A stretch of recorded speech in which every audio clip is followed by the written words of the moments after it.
আজকে রান্না করলাম চিকেন নুডলস। প্রথমে পেঁয়াজ রসুন ভেজে তারপরে মাংসের মশলা দিয়ে সুন্দর করে মাংসটা রেঁধে নিলাম। তারপরে আমি পানি দিয়ে দিলাম চুলায়। পানিটা টকবক করে ফুটলে নুডলসগুলো সেদ্ধ করে নিলাম। এই তো নুডলস সেদ্ধ করা শেষ। এরপরে দিয়ে দিলাম একটা ডিমটা ভালো করে ভেজে নুডলসগুলো দিয়ে দিলাম। সুন্দর করে নেড়ে চেড়ে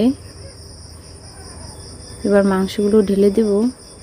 এটা হাঁসের মাংসের চিকেন নুডলস খেতে অনেক মজা হয়। আপনারা বাসায় একবার ট্রাই করে দেখবেন। এই তো উল্টিয়ে পাল্টিয়ে সুন্দর করে নেড়ে দিতে হবে।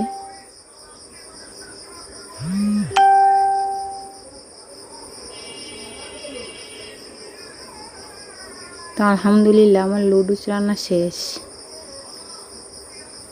মশলাটা এবার দিয়ে দিলাম একটু ম্যাগি মশলা, যাতে স্বাদটা আরও একটু ভালো আসে।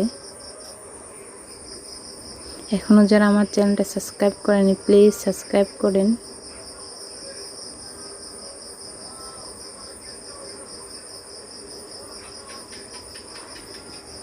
অনবরত নেড়তেই হবে, লাড়তে লাড়তে যখন মশলাগুলো সব জায়গা মিশে যাবে তখনই নামিয়ে নেব। এই তো আলহামদুলিল্লাহ। সবাই বলতেছে কলার পাতায় খাবে, কলার পাতায় খাওয়ার মজাটাই নাকি আলাদা। তাই আমি বললাম আচ্ছা ঠিক আছে, কলার পাতা রেডি করো, খাও কলার পাতা। সবাই খাচ্ছে মজা করে। আসলে যে রান্না করে তার কাছে কিন্তু কোনো জিনিস খেতে ভালো লাগে না।